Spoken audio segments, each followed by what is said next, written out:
the guys from Ping, they've kind of shown me how much the equipment matters. I just love that I can hit any shot I kind of want. We're going to be able to tell some fun stories about what goes on here to help golfers play better golf. Welcome back to the Ping Proving Grounds podcast. I'm Shane Bacon. That is Marty Jertz. And Marty, you're in the Ping putting lab, which is good for today. Because you know what?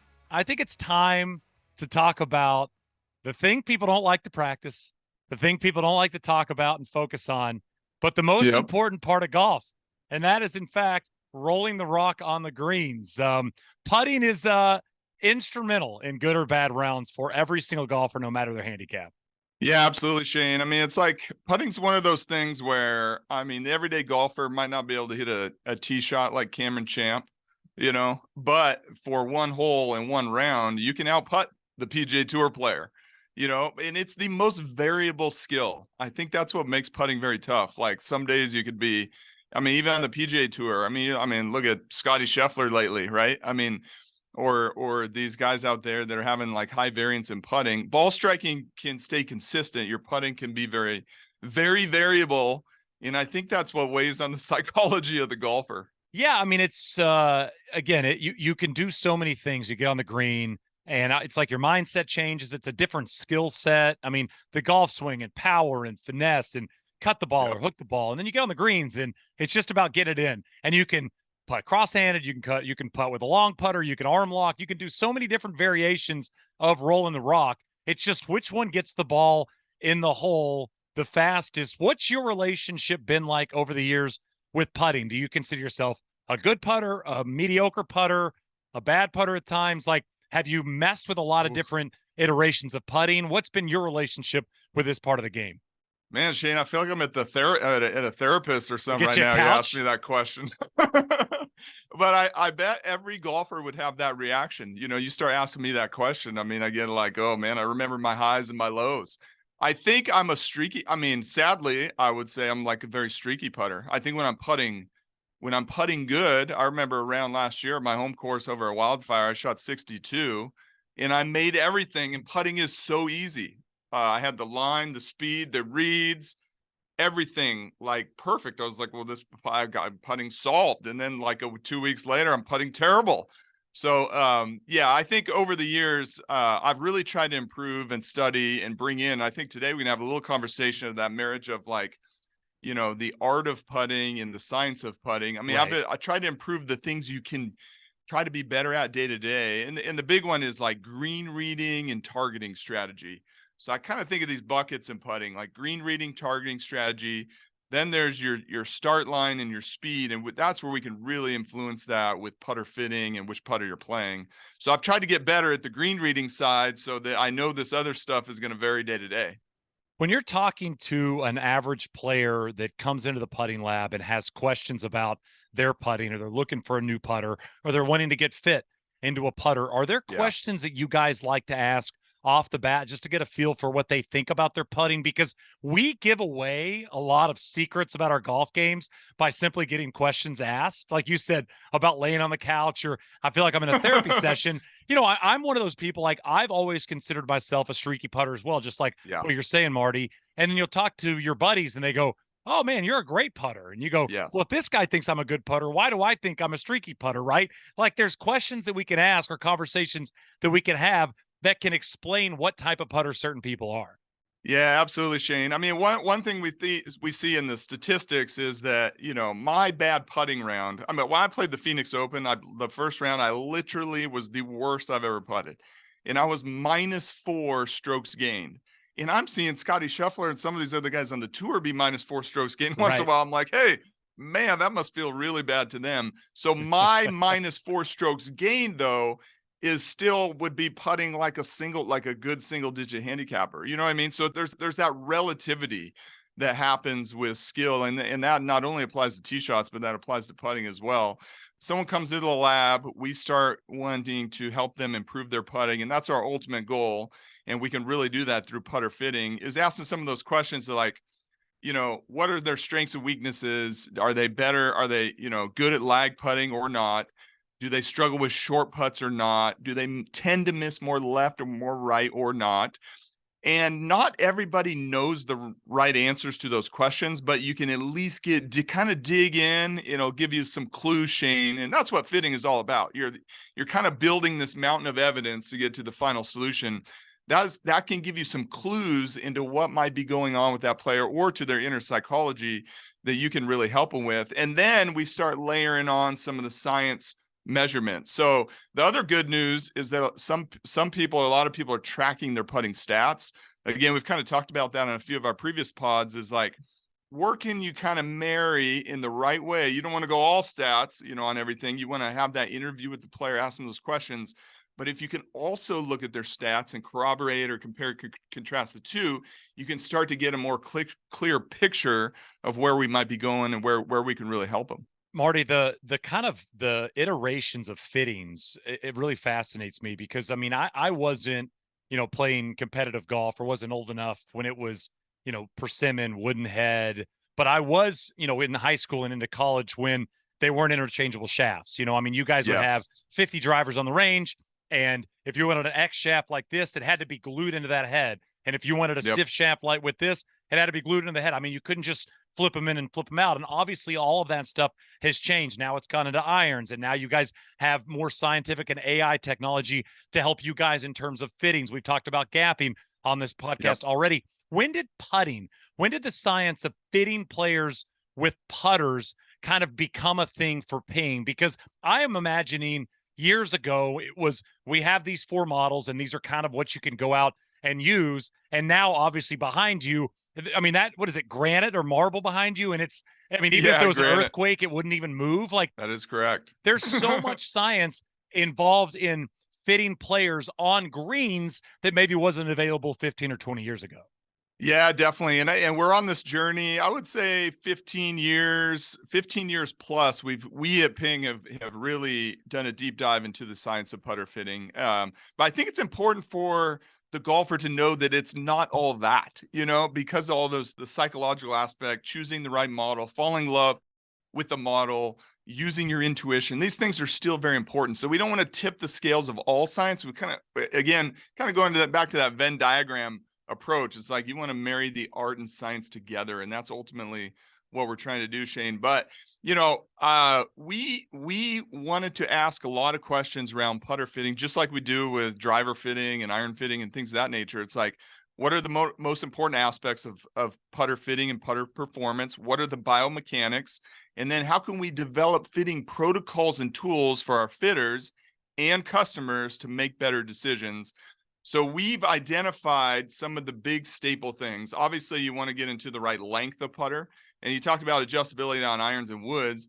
We've had a couple solutions in the last 5, 6, 7 years where we can telescope the length of the putter with our adjustable length. I had an answer. Oh, I had a Scottsdale. I had to have used it right when that adjustability of the putter was available. I have it in my golf closet right here. Yeah. I probably used it for like 6 years. Yeah. But I love the fact that depending on kind of how I'm feeling that day or that week, or even sometimes with the shoes you're wearing, you can adjust the putter a little bit higher.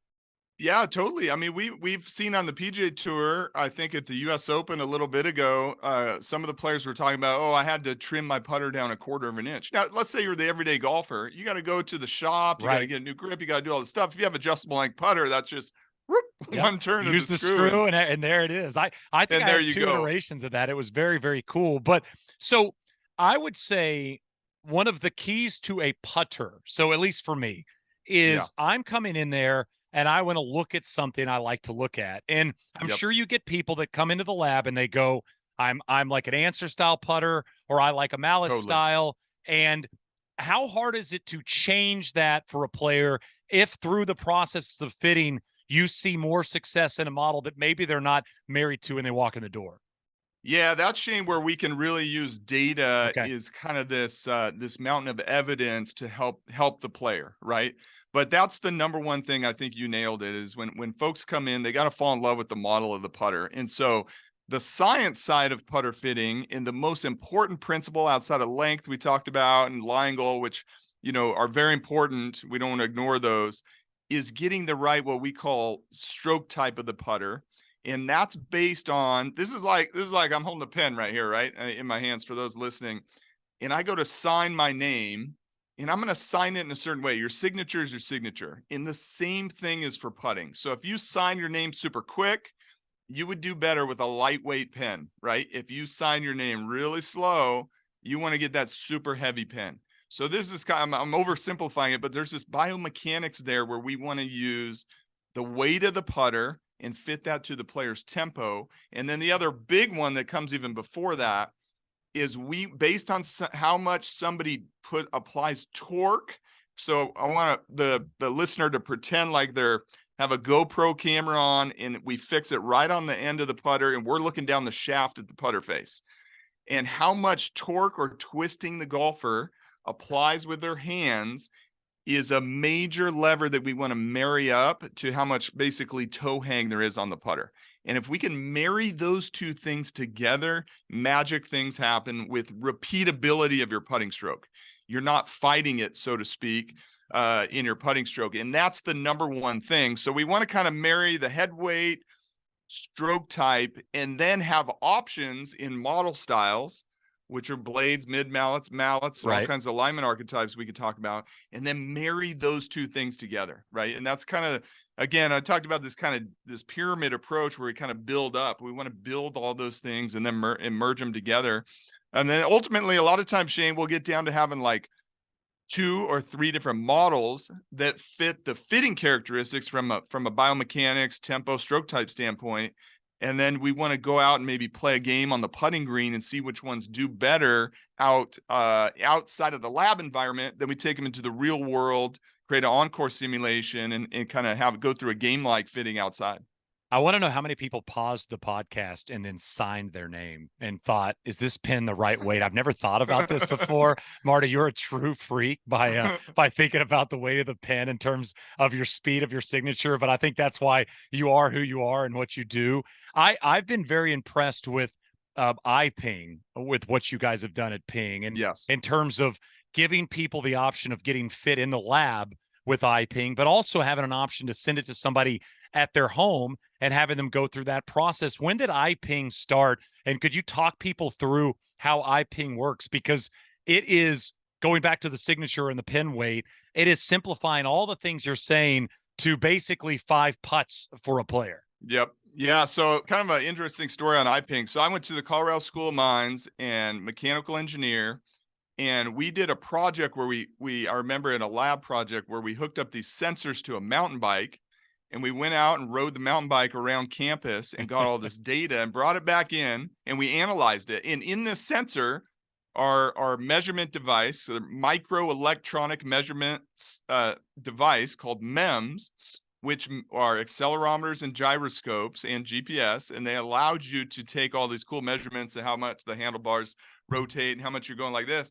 And so fast forward, that was in 2002 when I graduated from that. So fast forward to like, I forget the exact year, but it was around 2008, 9, 10. It's when the iPod came out. Right. And then they launched like a second or third generation that was built for playing video games. And so that's when Apple added gyroscopes, which allow you to very precisely measure the rotation. This is like yaw, pitch, and roll on an airplane, the rotation.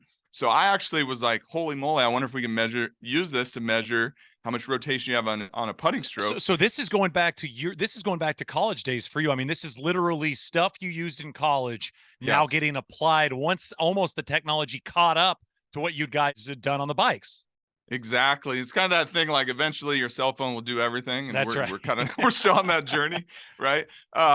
So yeah, once they add the gyroscopes, I catted up a 3D printed, like a little snap-on cradle to a putter, printed on our printer. I remember doing this at home, printed on our 3D printer, snapped it on, downloaded an app where we could get like the raw data, sensor data, took some putting strokes. I was like, oh, this might be able to do it. The math got really hard for me to figure it out. So that's where I had my colleague, Dr. Eric Hendrickson, do the math to start calculating, okay, how much face rotation, can we get tempo, can we get line angle, and all those things. And sure enough, it worked. And so we've still been using iPING. We've continued to develop it. And what it does, it allows you to see things in the putting stroke that even the most skilled fitter or skilled player cannot see with the naked eye. Like you cannot, we've actually tested this. You cannot predict tempo. Somebody can be like a fast total time, but a slow tempo ratio, and it kind of tricks your brain like you can't do it. Or somebody can have a very inside path, but not rotate the face a lot, and they would still be better off with a more face balanced putter. Or somebody can have, I think Tiger Woods stroke is kind of like this, a more of a straightish path, but a lot of face rotation. Okay. So they put a lot of torque on the putter. So these things you can't see with the naked eye, that's where the tools come in. And then iPING allows us to measure repeatability of your putting stroke, which is something so key to solving for in putting. You don't necessarily need to chase a tour average number for stroke type or tempo or you name it. You want to kind of find what you're going to be able to repeat the most, and then we incentivize that in the fitting process. So again, I mean, trying to simplify this to what you said in terms of what the person is going to expect to see is basically it's an iPod Touch that you click onto the shaft of your putter, and you're hitting 5 balls with that. And it does it test 3 or 4 things? How many things is it kind of testing as you're going through those processes? Yeah, so iPING, at the core, we're measuring 5 main things. We're measuring a few other things in the background, but we're measuring your setup, shaft lean, so we can actually get a measurement for how consistently you lean the shaft. That's your handle forward or handle back. We measure your setup line goal, and then we also calculate that at impact, right? So we can compare those two things. That has a lot to do with getting the right length and lie of the putter, making sure the optics are good for you. We need to tweak setup position, things of that nature. Then we measure how much the face rotates on the backstroke and forward stroke, and that's strongly correlated with how much toe down you should play in your putter. And again, you can't see that with the naked eye. Then we measure your tempo. That's your time of backstroke divided by time of forward stroke. A faster tempo player will generally, but not always, do better with a lighter headweight putter. Slower tempo generally do better with a heavier putter.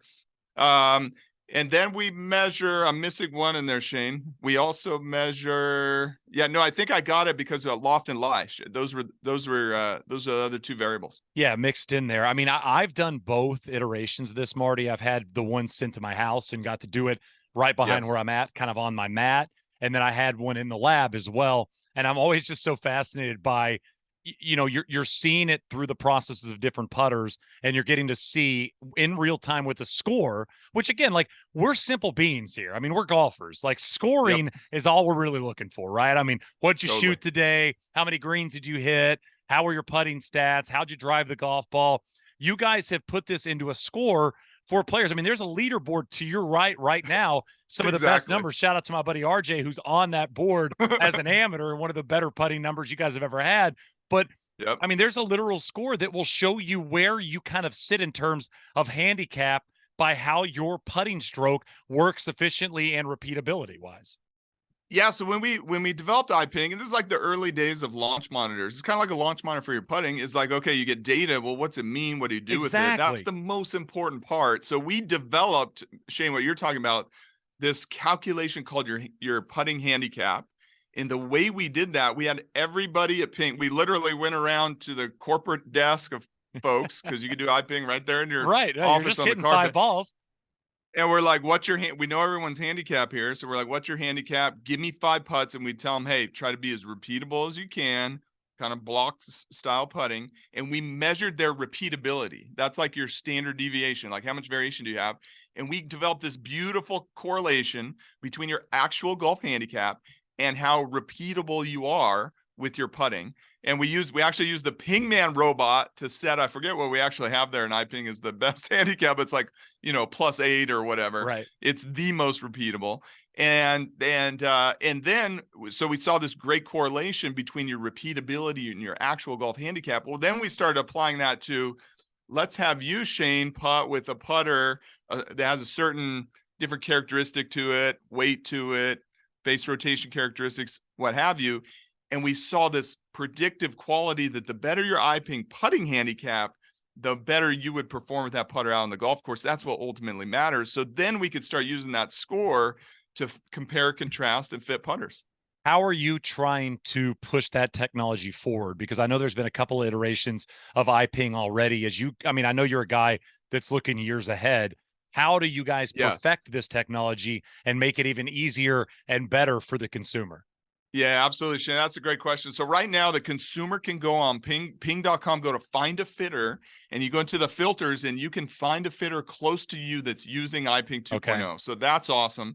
So we're catering it as a custom fitting tool for our fitters. Number one, to fit all of our putters out there with our retail network and our fitter network. And then number two, the experience you went through, which is really cool, Shane, is our PLD custom program. Heck yes. So that's where you can either come here to where I'm at right now and get fit for your putter, or we can do a remote experience, which we call telefitting.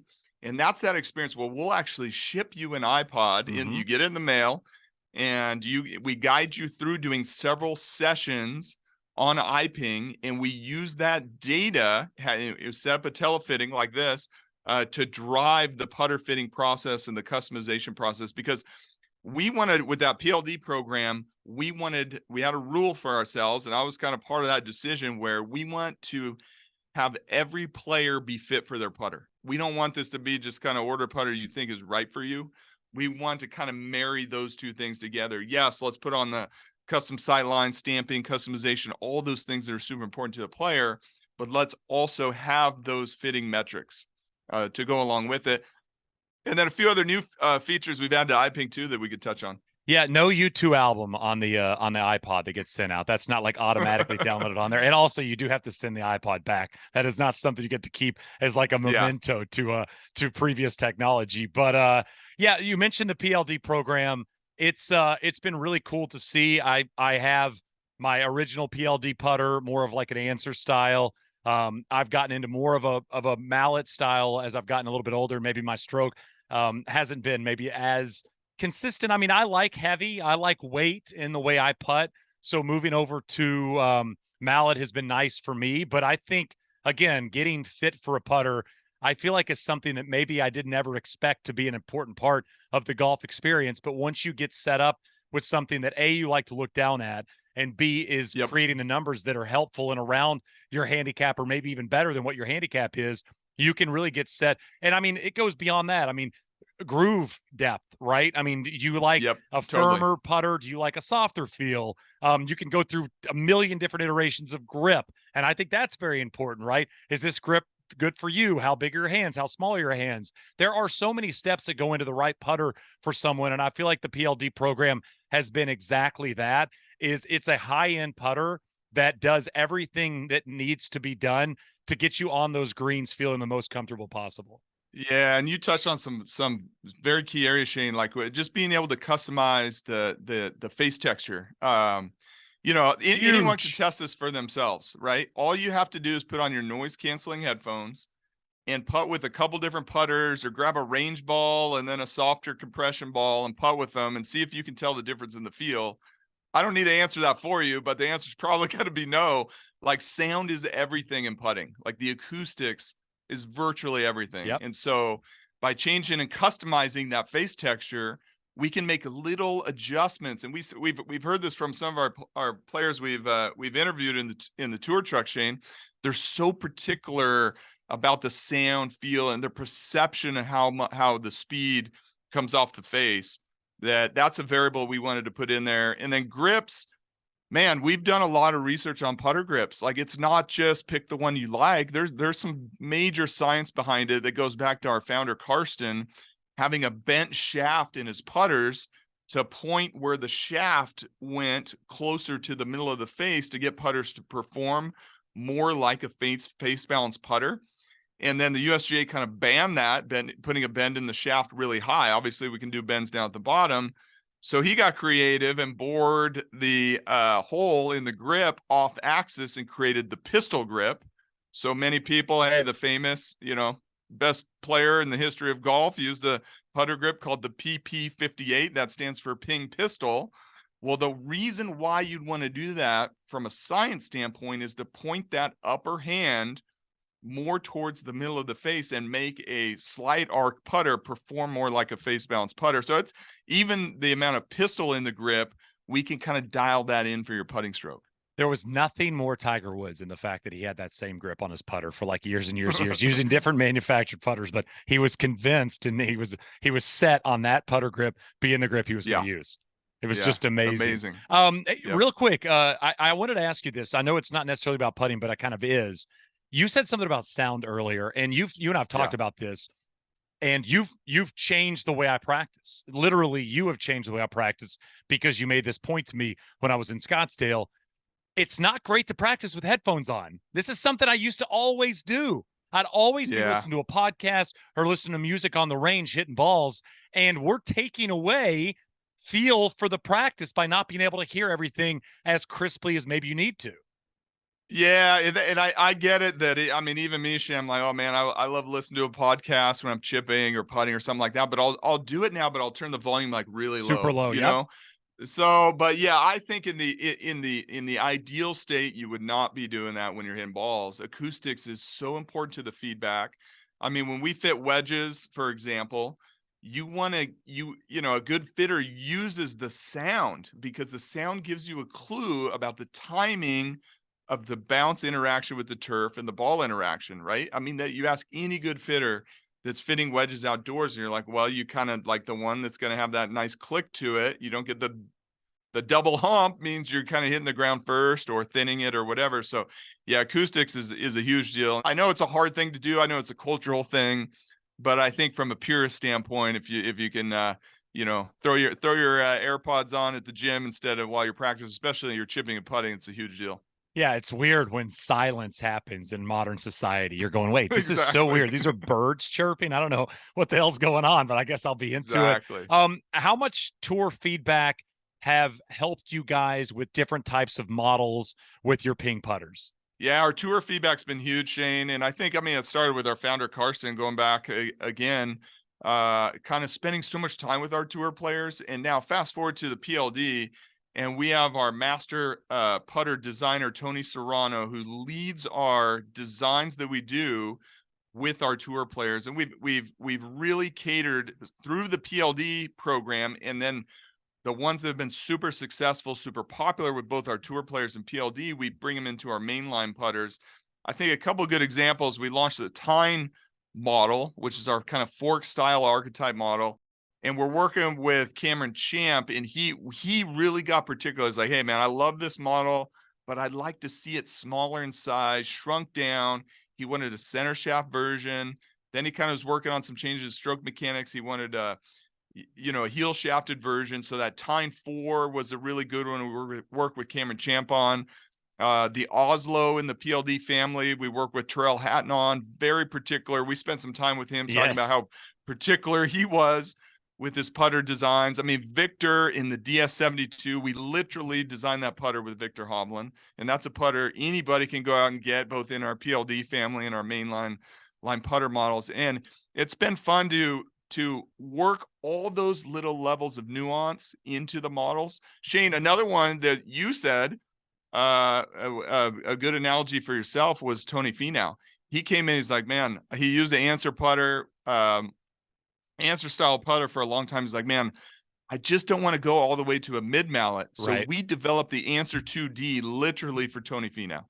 And that's a putter's been super popular, kind of that big style answer model, which you don't have to go all the way to a mid mallet putter, right? So it's a tweener model, and that's exactly what Tony was looking for, and we developed that putter for. Marty, why certain people use center shafted versus other types of shaft insertion levels on putters? Like, what's the difference in what fits what type of player? Yeah, so if you have more face rotation, again, kind of measured on iPING, if you rotate the putter more, torque it more, you will generally do better with a more face balanced putter. So that could be a center shafted, or it could be one with a long neck on it where it hangs face balanced, or it could be one with a double bend or what have you that hangs more face balanced. Now, there are some exceptions to that, Shane. You can, let's say you're a golfer that doesn't rotate the face a lot, but you tend to pull your putts. Then we see this really strong measurement in a lot of our testing we've done that if you pull your putts and you go to a putter with more toe hang, it will deliver the face more open. So again, that was the metric I missed on iPING, Shane, is delivered face angle. Okay. We measure your delivered face angle. That was the 5th metric I missed there. And if we're say, okay, you don't rotate the putter face a lot, but you pull your putts, we can measure that on iPING. We can put you into a more toe down putter to bias that delivered face angle. So that's a really big deal. And then we can also use offset a little bit. How much offset you have on the putter, that we've seen a correlation there, more offset. Generally speaking, there's always exceptions in putters, so you got to kind of always put this caveat on it, but generally speaking, more offset. The player will aim the putter a little bit more left at address and deliver more dynamic loft. So if you tend to not deliver enough loft on your putter, not only can we change the actual static loft, we can also use the offset on the shaft and pick a right model to kind of tune in your aim and your delivered face angle. What goes into new putter designs? Because it feels like, you know, I mean, I've felt like this for a long time. Oh, I'm sure they've checked all the boxes. There's no way they can come out with a new putter model. And then, I mean, I think the Dock was one that was just completely crazy. Yeah. I mean, there's been so many iterations of new age putter designs where all of a sudden there's something that we didn't know existed. What goes into introducing a completely new model to kind of the ping line when ecosystem? It feels like we've seen so many come through over the last, 70, 80 years. Yeah, I think it's like, okay, you want to kind of have these kind of fundamental principles or a box that you play within. Like, okay, we know we need to have different stroke types. We know we need to have different head weights. Then you want to give yourself permission to have creative solutions that might be a little bit outside the box. Shane, I think a great example, one of my personal favorite stories over the last like 5 years was we had Anlin Solheim, who's John Solheim's brother. Okay. He had the idea of, hey, we should design a putter because he goes and plays a lot of scrambles, fun events, what have you.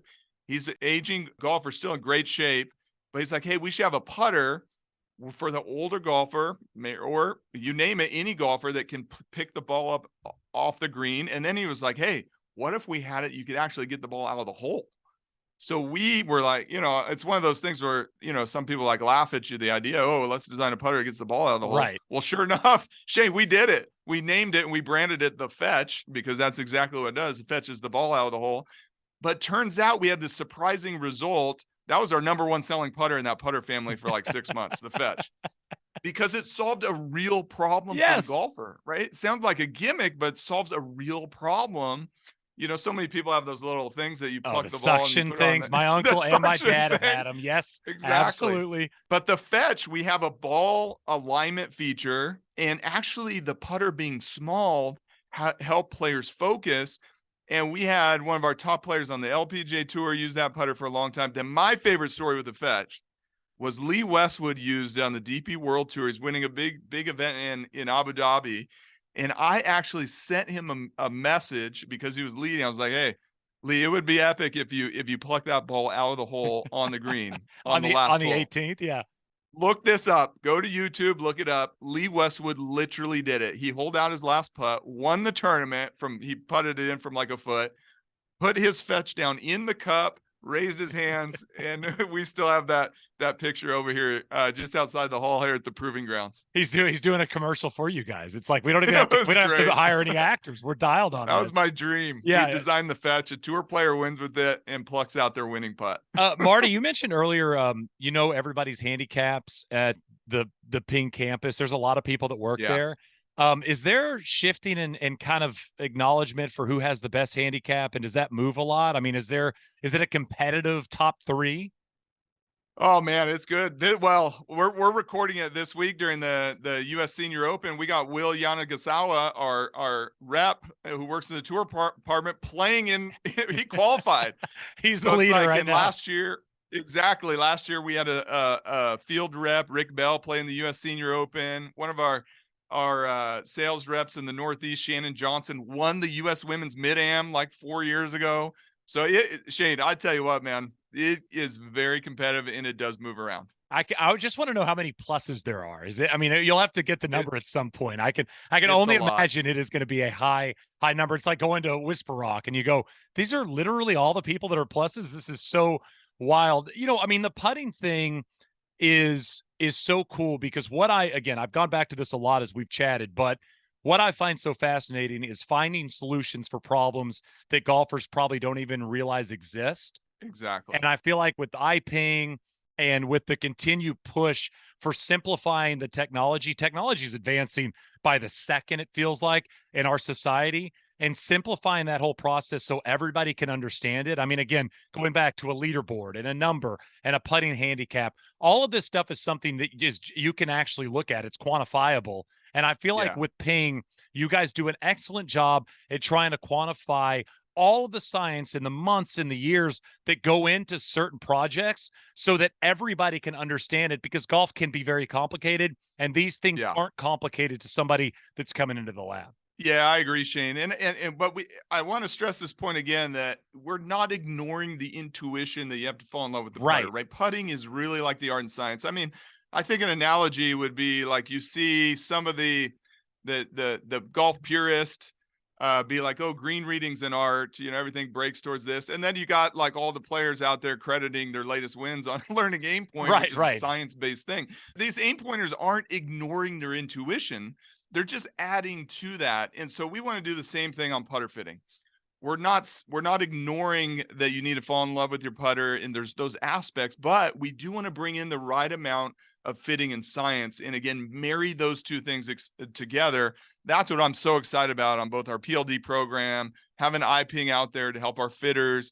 Hopefully the conversations like this will help the everyday golfer. If you do nothing else, get on iPING, get on Blast, get on something that can measure your face rotation and know what that is, and have that in mind when you go pick how much toe down there is in your putter. If you do nothing else, that's the most basic fundamental takeaway. Marty, what do you say to people that are change the putter once a month, or they have the 6 putters in the closet, and when one's not acting right, it's immediately to a new one? What do you say to this? I mean, are you in this camp, or like, what do you say to people that are always kind of switching the putter depending on how they're rolling it? Do you, Shane, do you know Debbie Cruz here at, who was like a researcher here at ASU? So she actually did a study on that indicated that it is actually helpful to switch putter models often. Oh no! So there is a little bit of science out there. Don't tell me this. I don't know. There is a little bit of science out there. I would have liked to dive into that study and see who she talked to and how do you get the data there. Are you a same putter all the time guy, or do you change a decent amount? I think I would be like, and again, I go to the fact I love having these conversations we're having with our tour staff, because we're asking them that same question. I think I'm kind of the same. Like, I love the catch model. We've diagnosed and put players into kind of 4 different alignment types of putters, and I'm definitely the one that likes a long continuous align from the back of the putter to the front. And we've done some really cool research where we have golfers wear eye tracking goggles. This is the coolest thing, Shane. We track where golfers' pupils are looking, and they can't tell you where they're looking. We see people looking at their left toe, their knee, the labels on the shaft. That's why we don't put labels on the shaft. It was distracting the eye of the player. Interesting. This goes into some things that have done out of free throw shooters that are really good. They've done this with Steph Curry. He has the quietest eye when he shoots. So in putting, we've seen that same thing.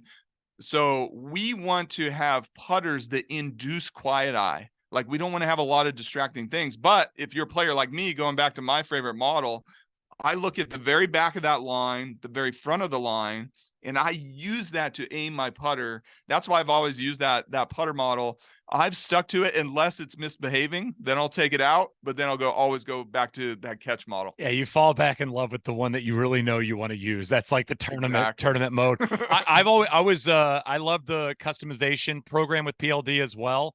You know, are you a line on top? Are you a line kind of on the base of the putter? Do you want no lines at all? Is it dot? I mean, you guys do different colorways. Yes. With PLD, I mean, again, this goes back to more what you want to look at. and what you want to present is just something cool, but the customization options are relatively endless as well. Yeah, that PLD has been great in that regard, and we see how many different alignment types that our tour players use. And again, it's fun to be able to pass that along to anybody participating in that PLD program. And again, we marry not only what you think you want, we bring in our scientific research to help you make that good decision, and that's kind of the sweet spot of that PLD custom program. I'm going to post my putter on Instagram when this episode drops, just so you can see some of the customization options. I've got a little, like an equation, if you will, on the base of my PLD putter that has kind of my family involved in it. But again, little things you can do that, make it yours. And again, I think that's, if we've seen anything with golf over the last few years, it's cool, personal stuff plays. And that's head covers that you want, that are yours at your clubs. There's so many brands out there that are doing such amazing stuff in that world. It's towels, from your home club or from your local golf tournament that you want on the bag. It's not the clip, the towel on your bag now. And obviously it's gone into the golf clubs as well. And I think the putter is probably the best place to present that in the bag, outside of maybe your wedge stampings, is having that putter kind of tell your own story. Yeah, it just goes to show, Shane, that like putting is such like it's such an emotional thing, Yes, going back to what we've started the conversation with. You need some good vibes, you know what I'm saying? And I think another fun thing on the PLD, Shane, is that it was the #1 putter model at the NCAA Men's National Championship over here at Greyhawk this year. And you should see, just like yours, you should see all the customization we did for our college players on those putters, which is super sweet, especially with their different team colors and everything like that. It's such an awesome program. And throw yours out there. I will post that on Instagram. Marty, great chat. I find this stuff incredibly fascinating, and listening to you talk about it, because you obviously have seen so much of this from iteration to now being available to the public, to now being available to get shipped at your home and do it yourself. It's so cool to find the solutions for issues in the golf game, because there are more issues out there than even golfers realize exist. And I mean, going back to what I said to you, is there are things you guys are working on to even improve and perfect everything you've already tried to solve. And I find that so fascinating. So appreciate the time as always. Now I might go practice putting with no headphones outside in the backyard. Exactly. And hopefully the putter behaves. Marty, it behaved this week. It was nice to see putts go in. I heard that. There is nothing. I heard some rumors in the Northeast. There's nothing better than 12 footers to save par. I think that's my favorite golf shot in the sport, is when you make the relatively mid-length putt to save par and keep the round going. That will keep the dauber up. I'll say that. Yeah, Shane, don't be shy, man. What'd you shoot in your last tournament? Yeah, played in the Ike. It's one of the Met majors out here. Shot 71-71 and closed with 66 and drove it, 66. Dude. Oh man, I hit the driver so good, Marty. I mean, it's so fun when you're driving it well and you're making putts. It's like the perfect recipe. And the ping. By the way, that's my first tournament with my new ping clubs in the bag. So I'd had the driver, I had the 3-wood, but like new irons. I'd had the crossover in there before, but my new irons, my new wedges, and my new putter, like a full tournament, 3-day tournament. Yeah. That was my first one, and I top 10'd it, and it was fun. Nice. And my dad was out here and he was watching, so it's fun. Man. We don't get to celebrate golf much. It's fun when you get to celebrate it. Yeah, low round of the day. I mean, you shoot a low round of the day in any tournament against anybody, but especially that one. Shane, that's legit. I appreciate that. Keep it going, brother. Thank you so much, Marty. This is the Ping Proving Grounds podcast. We'll be back next week.